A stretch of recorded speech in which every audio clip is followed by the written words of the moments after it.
हमारा स्टैंड ये है कि उस वीआईपी का नाम उजागर हो, उसको सजा मिलनी चाहिए। जिसके लिए हमारी बेटी की जान चली गई, उस वीआईपी का नाम उजागर हो, सरकार दोषियों को न बख्शे। द लाइव टीवी, सच सबसे आगे। दोस्तों, मैं बात हफीज हूं। अगर आज की तारीख में कोई अपराध हुआ है या कोई पीड़ित है या अन्याय हुआ है तो उसको अपेक्षा जो न्याय की है वो सिर्फ तब हो सकती है जब जो अपराधी है, आरोपी है, वो भारतीय जनता पार्टी से जुड़ा हुआ नहीं हो, भाजपा से मिला हुआ नहीं हो, उसका कोई रसूख नहीं हो। क्योंकि जब अपराधी या आरोपी भारतीय जनता पार्टी से होता है तो वो होता है जो अंकिता भंडारी के केस में हो रहा है उत्तराखंड में। और ये बड़े आरोप लगाए हैं अंकिता भंडारी, जिसको मार दिया गया है और नहर के अंदर बहा दिया गया। वैश्यावृत्ति से मना करने वाली वो बच्ची जो रिसेप्शनिस्ट थी एक बीजेपी के दिग्गज नेता के बेटे के रिजॉर्ट के अंदर, और जब मामले ने तूल पकड़ा तो बहुत बड़ी बड़ी कार्रवाइयां दिखाने को की गई। लेकिन जो आरोप लगाया है अंकिता भंडारी के परिवार ने, उनकी माता ने, वो आरोप दिल को धरा देने के लिए काफी और चौंका देने वाले हैं।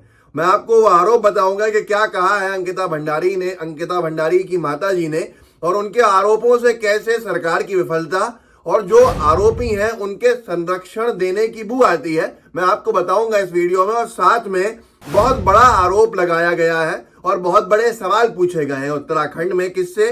उत्तराखंड में सवाल पूछे गए हैं बीजेपी की सरकार से कि सार्वजनिक कीजिए कि अंकिता भंडारी को किसके पास भेजने के लिए फोर्स किया जा रहा था। आखिर वो कौन लोग थे जिनको एक्स्ट्रा सर्विसेज देने के लिए बीजेपी नेता का बेटा, बीजेपी के पूर्व मंत्री का बेटा और बीजेपी की सरकार में राज्य मंत्री दर्जा प्राप्त व्यक्ति का भाई ये दबाव डाल रहा था कि एक्स्ट्रा सर्विसेज दी जाए। वो कौन व्यक्ति था, उसका नाम जग जाहिर कीजिए, सार्वजनिक कीजिए, जिसको लेकर जो यूपी उत्तराखंड की सरकार है वो भी अभी कुछ जवाब देने के अंदर दिखी नहीं है। इससे लेकर कहा जा रहा है कि मुश्किलें बीजेपी की बढ़ती जा रही हैं। बोलता हिंदुस्तान ने लिखा है, मुझे अधिकारियों ने जबरदस्ती अस्पताल में एडमिट करा दिया, बेटी का चेहरा भी नहीं देखने दिया। ये आरोप है अंकिता की मां का। मैं कह रहा हूं ना कि अगर आपको न्याय की उम्मीद तब हो सकती है जब बीजेपी का कनेक्शन नहीं हो आरोपियों के साथ। लेकिन उत्तराखंड में बेरहमी से अंकिता भंडारी को मारने वाले वो लोग निकले हैं जो बीजेपी के दिग्गज नेता, पूर्व मंत्री के बेटे हैं। तो फिर आरोपी जो है वो शायद कहीं ना कहीं सुकून में हो सकता है, और जो पीड़ित परिवार है उसकी चिंता बढ़ेगी ही, जाहिर सी बात है। बोलता हिंदुस्तान ने यह भी लिखा है कि अंकिता की मां का आरोप, प्रशासन ने अंतिम संस्कार से पहले बेटी का चेहरा तक नहीं देखने दिया। अब आगे एक और ट्वीट है, कौन वीआईपी था जिसको एक्स्ट्रा सर्विसेज चाहिए थी, उसका नाम उजागर करे सरकार। ये एक अंकिता की जिंदगी का सवाल नहीं है, हजारों अंकिताओं के भविष्य को सुरक्षित करने का सवाल है।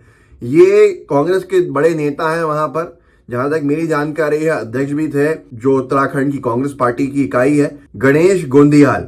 उन्होंने प्रेस कॉन्फ्रेंस करके ये आरोप लगाया, ये सवाल पूछा जिसका जवाब अभी तक नहीं आया है। तो मैं आपको ये पहले दिखा देता हूं कि उन्होंने क्या आरोप और सवाल किया है, और उसके बाद दोबारा चलेंगे अंकिता की मां ने क्या बड़े बड़े और आरोप लगाए हैं, क्या खुलासे हुए हैं, जिसको सुनने के बाद बीजेपी सरकार की मुश्किलें, बीजेपी की चेहरे की फजीहत जो है वो और बढ़ गई है। ये सुन लीजिए कि किस वीआईपी के लिए, क्योंकि जो चैट निकली है अंकिता भंडारी की, जो चैट लीक हुई है वो किसी दोस्त को अपनी परेशानी बताते हुए है। उसमें कहा गया है कि कोई वीआईपी एक्स्ट्रा सर्विसेज लेने के लिए वहां पहुंचा हुआ था रिजॉर्ट में, और एक्स्ट्रा सर्विसेज को आप जोड़ सकते हैं वैश्यावृत्ति से, जो लोगों का कहना भी है वहां पर, जितने अखबार हैं सबने लिखा है। और बीजेपी नेता का बेटा उस पर दबाव बना रहा था उस एक्स्ट्रा सर्विसेज के लिए। तो वो कौन वीआईपी था, इसका सवाल वहां पर उठ रहा है, जिसका जवाब अभी तक नहीं मिला है। सुन लीजिए। हमारा स्टैंड ये है कि उस वीआईपी का नाम उजागर हो, उसको सजा मिलनी चाहिए। जिसके लिए हमारी बेटी की जान चली गई, उस वीआईपी का नाम उजागर हो, सरकार दोषियों को न बख्शे। सरकार जितने भी साक्ष्य उन साक्ष्यों को मिटाने का काम न करेगी हमारी बात। ये सामाजिक सरोकारों से जुड़ी हुई बात है। एक अंकिता नहीं, हमारे पास लाखों अंकिताएं हैं जिनको हमें आगे भविष्य में सुरक्षित करना है। पहले तो ये काम उत्तराखंड की सरकार का है, और अगर सरकार नहीं करेगी तो हम सरकार को चेताने का ये हम क्या कर रहे हैं, सरकार को चेताने का काम कर रहे हैं। तो ये बड़ा सवाल है कि इस सवाल के जवाब में शायद बहुत सारे राज छुपे हुए हैं। क्योंकि जो तथ्य है, जब जैसे ही मसला सामने आया, रिजॉर्ट का नाम आया, तो सरकार ने उस रिजॉर्ट के ऊपर बुलडोजर चला दिया। और बुलडोजर चला तो जो अंकिता भंडारी थी, उनके पिता ने आरोप लगाया कि साक्ष्य मिटाने के लिए ये काम किया गया है। आखिर बार बार किसको बचाया जा रहा है? किसको छुपाया जा रहा है, वो कौन लोग हैं जो इसके पीछे हैं, वो कौन लोग हैं जो संरक्षण दिए हुए थे, वो कौन लोग थे जो उस वक्त रिजॉर्ट के अंदर मौजूद थे। आखिर इस तरह से साक्ष्य मिटाने के प्रयास हैं या नहीं है, ये साफ होना चाहिए। लेकिन परिवार के आरोप गंभीर है और उसके जवाब किसी के पास नहीं है। जो आरोप लगा है उसमें बोलता हिंदुस्तान ने लिखा है, अंकिता भंडारी हत्याकांड मामले में प्रशासन की एक और बदसलूकी सामने आई है।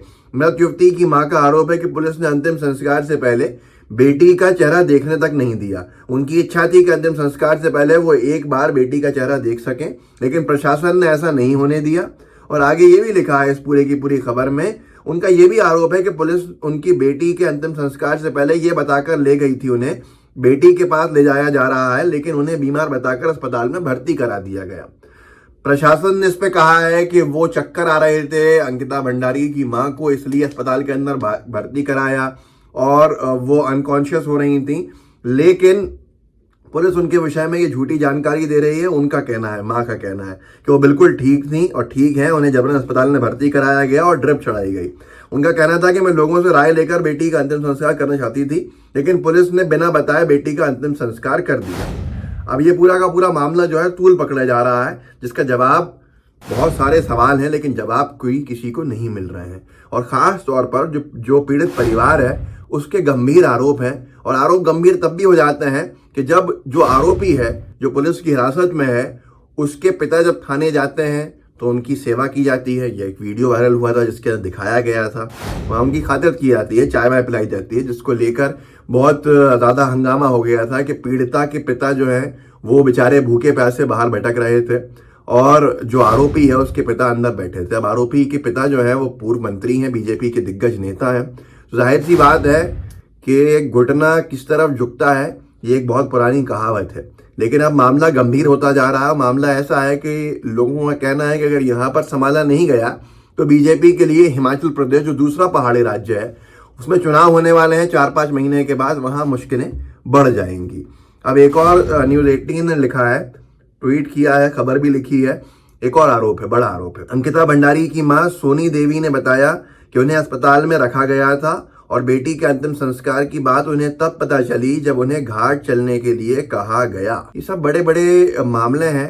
गोदी मीडिया अगर डिबेट कर ले जैसे दूसरे विषयों पे करती है तो शायद बहुत सारे सवाल के जवाब मिल जाएंगे। लेकिन गोदी मीडिया में इतना दम नहीं है कि इस विषय पर डिबेट करने का वो दम भर सके, क्योंकि मामला जुड़ा हुआ है बीजेपी के दिग्गज नेता के परिवार से।